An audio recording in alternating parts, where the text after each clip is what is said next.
Welcome to Free Media. I'm Robby Soave. And I'm Amber Duke. Axios CEO Jim Vandehei took the stage at the National Press Club to champion journalism, and in the process decided to bash Elon Musk for daring to declare that X users are the media now. All the while, Elon Musk is basking in his I'm the captain now moment and reveling in Axios' big mad reaction. It was big mad. Be sure to wait for the slow clap by the folks at MSNBC's Morning Joe in response to this. Everything we do is under fire. Elon Musk sits on Twitter every day, or X today, saying like, we are the media, you are the media. My message to Elon Musk is, bullshit, you're not the media. You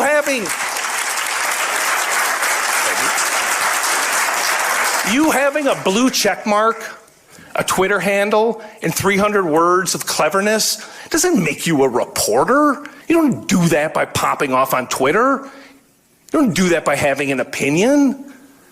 You do it by doing the hard work. Yeah, come on, slow clap, everybody. Whoa. Ooh, man, do I not like any of those people out there. They respond like that. It's a very alienating, like, self-congratulatory. I mean, journalists giving each other awards is whatever. I guess every industry does that, but there's something disgusting about it. And the idea, there's so much wrong with what Jim Vandehei had to say, but the most ridiculous is the idea that the length of what people are doing on Twitter is somehow suspect or wrong, because Axios, which he co-founded, is famously short. Smart brevity is the moniker. And actually, there's a lot of wisdom to what he has had to say in the past about making journalism more concise and deliverable to people in the new ways you consume, including on social media information. So that was actually just, he was like attacking his own media strategy there. And of course, it's important to remember, too, that the media wouldn't be in this conundrum if they did their jobs properly. And Axios was one of the outlets when Kamala Harris took over the nomination from Joe Biden, was quick to rush out this piece claiming that Kamala Harris was never the border czar, right? Yes, that's right. And then defended it to the ends of the earth, even though that described outlet, her that they had way. described her as the border czar. So it's just crazy. And people taking issue with the democratization of information is hugely problematic to me. It's why we're in this populist moment right now. And also the media in general, if you look at the history of it in the United States, it used to be a trade. It used to be for working class people who lived in communities, who were on the ground reporting on things that they saw, which is a lot of what we see happening on X, is people just taking videos of things that they're experiencing and posting it because the media is not covering it. And one of the big problems with the media is the fact that they've turned it into this professional white-collar profession where you have to go to an elite university to work at the New York Times or the Washington Post, and the people who work in the news have become really divorced from the average American. They're more likely to be Democrat or liberal. They're more likely to live in one of the coastal cities, more likely to have gone to an elite Ivy League university, more likely to be less religious, unmarried, all of these things that make them an incredibly different subset of people than your average American. And that's why you see stories getting covered that don't appeal or care, or, aren't something that matter to most Americans, or angles that don't really make sense or comport with average Americans' real experiences. And so that's why you're seeing this bifurcation. So they've created this environment where they are now no longer trusted by Americans, and they're celebrating this thing that has made them an entirely different reality in terms of the information that they're pushing out there. I think there's a couple other things going on here too. One is which this is just the representatives of a previous iteration of the media being mad about a development in the media ecosystem that has made it harder for them to do their job, or has given them more competition, right? Traditional media outlets have to compete with the democratization phenomenon you've just described on social media. I mean, they're on social media doing their own journalism, the legacy people are, but now there's everybody else out there too, and they hate that. I first noticed this when I really started paying attention to the New York Times tech coverage or coverage of social media a couple years ago during the pandemic, like doing things like complaining that Clubhouse, remember that? That was that sort of audio-only call-in thing that got big during COVID when we were all stuck inside at the beginning. And the New York Times was running articles saying like, oh, but there could be misinformation, and how could you fact check in real time? Like, what are you talking? This is just that people are now doing something other with their times other than reading your newspaper. That's what I'm really getting here. And then the second thing is going in line with what you said.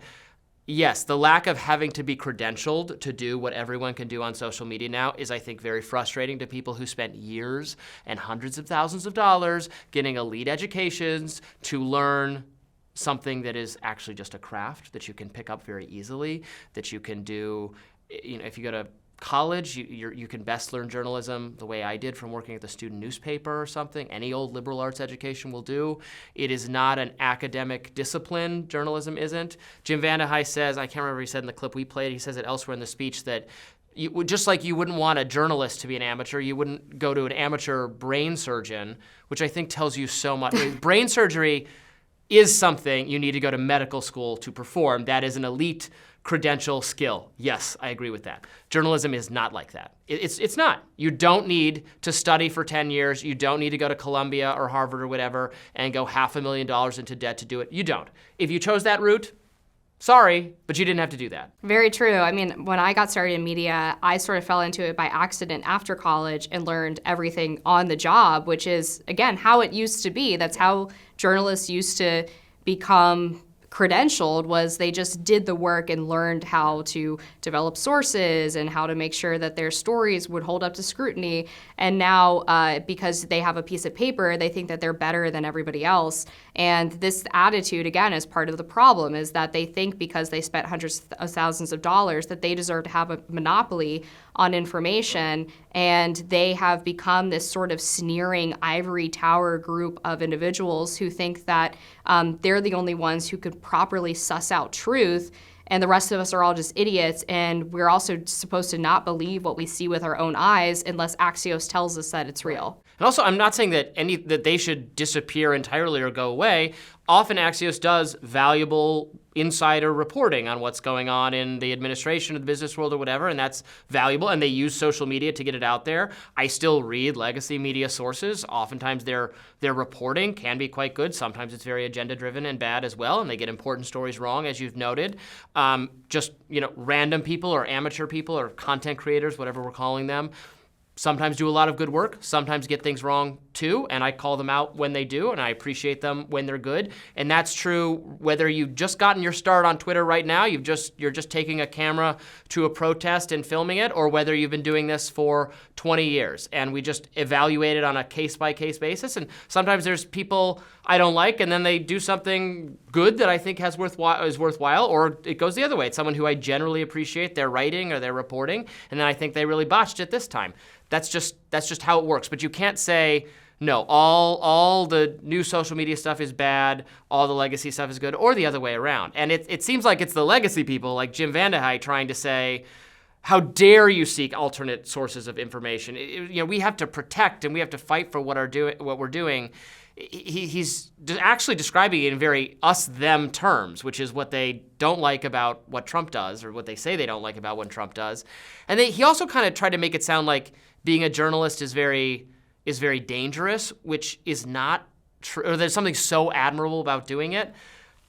It's not more admirable than other professions. If you're in a conflict zone, or if you're in a country with an authoritarian regime, then yes, it is a dangerous profession, and I think it is right to give those people awards and applaud their courage if they're doing reporting in the Middle East or in Russia or whatever, sure. But for most journalists, that's not the case. And then also, amateurs do important work in those contexts. We've relied on a lot of firsthand reporting on the situation in the Middle East from people who are just there, who have very limited training, but are recording things on their phones. And so that also seems like a weird place to say that, oh, we got to leave it to the experts. They love to conflate war journalists with people like the Axios reporters who sit in their Clarendon high-rise office building and clickety-clack on their keyboards all day, as if those two are comparable in any sense of the word. Obviously, that's not true. And in some ways, you see that it's actually more dangerous for a journalist to be someone who tells the truth within one of those mainstream outlets, like Catherine Herridge, who was fired from CBS News after years of trying to bring up the Hunter Biden laptop story, which they prevented her from doing. She's out with a new video on X now. She's now an independent journalist talking about the. And isn't the government trying to prosecute her for not revealing, because she won't reveal sources? Exactly. So simultaneously, as CBS was trying to bury the Hunter story, which she is chasing down now even further because there's still a lot on that hasn't been reported.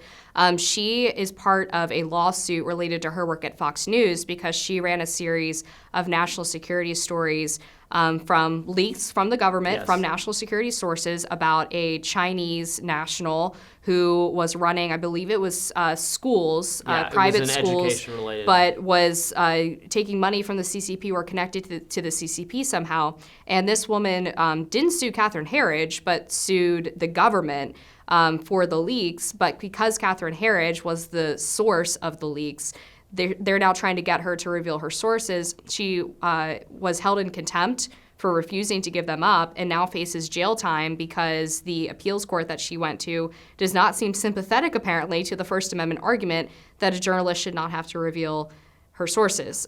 So she is like persona number one for the evidence that journalism is under attack, just not in the way that Jim Vandehei is trying to make it sound. Yeah, reporting, getting out there information the federal government doesn't want you to have, that is a dangerous thing to do. That's true if you're a professional journalist, veteran of this for decades, or just some guy with a Twitter account. More free media right after this. Stay tuned.